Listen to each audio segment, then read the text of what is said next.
Hi, ako pala si Althea Loren Villa, isang BS IT student. So, sa video na ito ay gagawa naman tayo ng activity which is adding unit test to remote guessing game. So, dito, ipapakita ko kung paano ko ginawang testable ang aking guessing game application gamit ang Python. So, ipapakita ko rin kung paano ko na-achieve ang 100% test coverage, kung bakit mahalaga ang paggamit ng Mac sa pagtitest ng applications. So, punta tayo dito sa ating GitHub. So, this past 2 weeks is gumawa kami ng guessing game which is mag-a-add ng features na put. So, dito, may dalawa akong file. Itong aking original file sa aking project na ggame.py at gclient.py. So, sa ggame.py, ito ang server side kung saan nagaganap ang guessing game logic. At dito naman sa gclient.py, ito naman yung boot client na sumusubok manghula gamit ang binary search. So, ayan. So, ang problema sa ganitong setup ay mahirap i-test ang game logic dahil nakasama ito sa socket communication. So, para masolusyonan ito, kailangan kong i-refactor at paghiwalin ang game logic sa communication layer. So, punta tayo dito sa ating VS Code. Ayan, meron na tayong ginawang Python code agad. So, gumawa ako ng bagong file na tinatawag na gameutils.py. So, dito ko nilagay lahat ng importanteng function para mahiwalay sa socket code. So, ang tawag dito ay separation of concerns. So, ibig sabihin, pinaghiwalay ko ang responsibilities para mas madali itong i-test at i-maintain. So, as you can see, meron na akong nilagay na mga comments bawat line of code para mas maintindihan lalo. So, dito sa aking code, meron akong, i-explain ko lang yung mga function na aking dinefine, which is yung define, generate random. So, ito yung function na bumubuo ng random numbers depende sa difficulty level. And dito naman sa define, get difficulty, so dito naman tayo kumukuha ng input mula sa client gamit ang socket. And dito naman sa ating function na provide feedback. So, dito nagsasabi kung low, high, or correct ang hula. And then, dito naman sa is valid guess, ito naman yung nagva-validate kung number ba ang ating na-input. So, ayan. Yan, dito sa ating valid guess. So, parang, as you can see, parang pareho lang siya sa ating guessing game bot, diba? So, parang ginaya lang natin siya. Next is, gumawa rin ako ng another Python code, another file. Ito yung testgameutils.py. So, gamit itong pytest, ayan. So, at unit test mock, ayan. Yan, sa ganitong paraan, matitest natin kung ang function ay parang live server pero gamit lang ang mock object. So, ayan. So, meron na rin tayo ditong mga comments. Ayan. Para mas lalo pa nating maintindihan. Basta dito, ayan, dyan yung mga module na in-import natin at kung saan natin kinuha to. Diba? So, dito banda, ayan, dito tayo nagtitest ng random numbers. Nag-give sa atin ng numbers between 1 to 10 for easy mode. So, dito naman, nag-check sa atin if the number is correct inside. Dito naman, tinetest natin kung ang function ay nag-return ng numbers between 1 and 50 for medium mode. And dito naman banda is, dito naman natin tinetest if ang binibigay ng number is between 1 to 100 for hard mode. So, dito naman sa side na to, tinetest natin if the race is an error when an invalid difficulty is passed. So, dito ina-expect natin yung part to raise a value error. So, dito naman is tinetest natin with the valid input directly. So, dito na yung magic mark, yung parang ginagaya natin siya, ganun, di ba? So, ayan. So, ayan lahat ng mga comments ko. Ayan. Basahin nyo na lang line by line para mas lalo nyong maintindihan. So, yun nga, gumamit ako ng Magic Mock. Sana yung Magic Mock na yan. Yan. So, gumamit ako ng Magic Mock para gayahin ang con.recv at con.sendal. Ayan. So, na-test ko ang behavior ng functions kahit walang live server. So, lahat ng edge cases ay covered para makuha ang 100% coverage. So, yun. Next naman ay kailangan natin mag-install ng PyTest para magamit natin yung PyTest module, di ba? So, punta tayo dun sa folder. Ayan. Ayan. Punta tayo sa folder kung nasaan yung mga files natin. And then, click natin sa MD. Ayan. So, nandito na tayo. Next natin is, install natin yung ating PyTest. So, ito, meron na ako nakalagay agad dito para i-paste na lang natin. Okay. So, kapag hindi pa kayo naka-install, is pwede kayo mag-install nito. If ever man na na-install na, makikita na rin naman yan dito.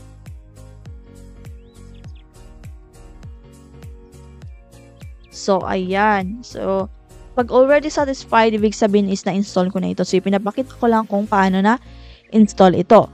So, next naman natin ay pag-run ng test at paggamit ng coverage. So, dito na natin malalaman kung talagang gagana ito 100%. So, gamitin natin ang command na ito. Ayan. Wait lang. Punta tayo sa notepad. Ayan.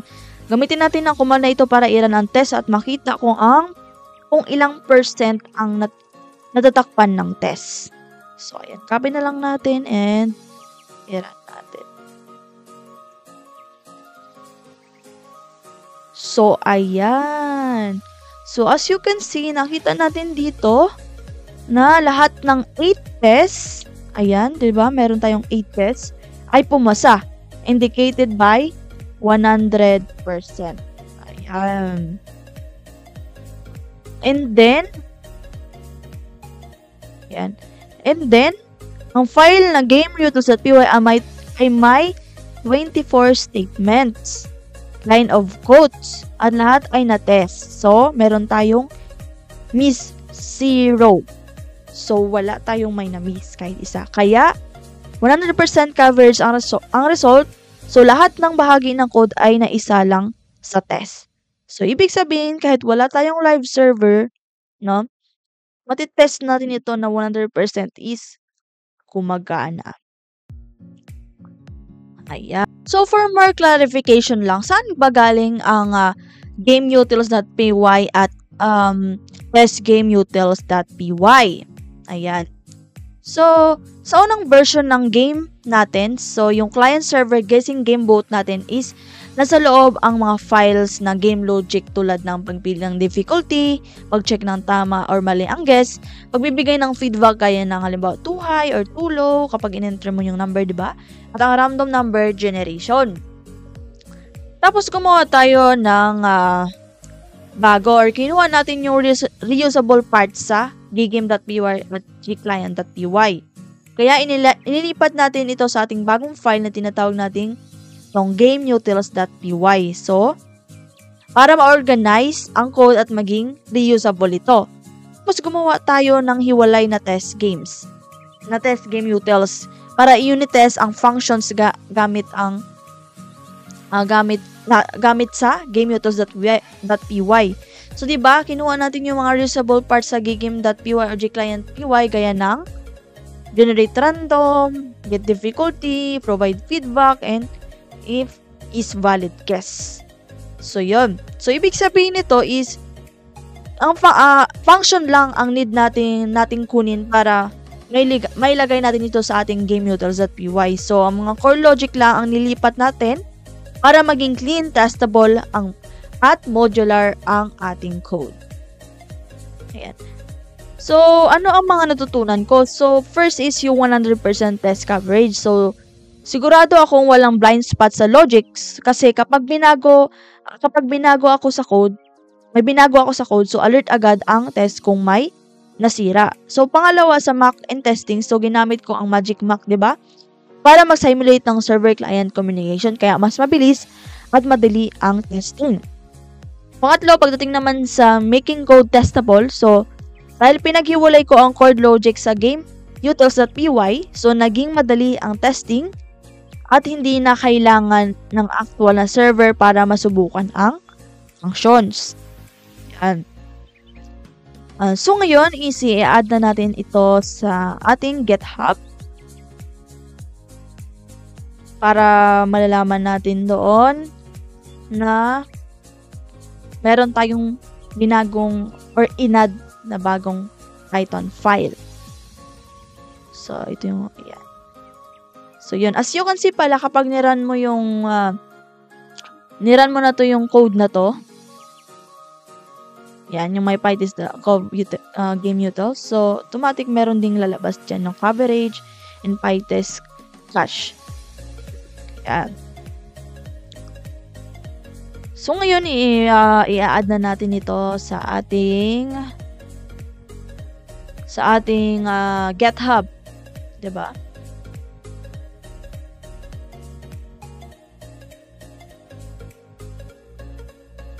Ay, no? So, right-click lang natin to and git bash. Hanapin natin yung git bash here. Yan. And then, so, para malaman natin check lang natin kung nasa tamang repository ba tayo ng ating in-upload na karaan na boot, Gising Game Boot. So, gamitin lang natin ang status remote v. Wait, get status. Ay, no, mali. Gumamit lang tayo ng get remote v. So, ayan. So, ibig sabihin nandyan, nandito tayong repository sa GitHub. So, ayan. Tama, diba? Sa Gising Game Boot team. Next, kailangan natin mag-get status. So, tingnan na natin yung status natin. So, nandito pa rin tayo sa ating origin main.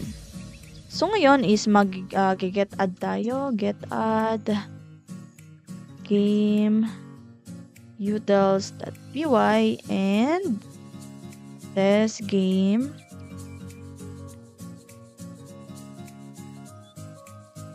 utils.py.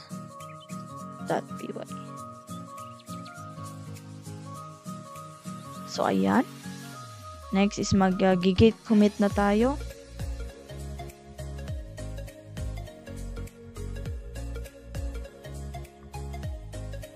So, lagay na lang natin na add game utils module and unit test with 100% coverage.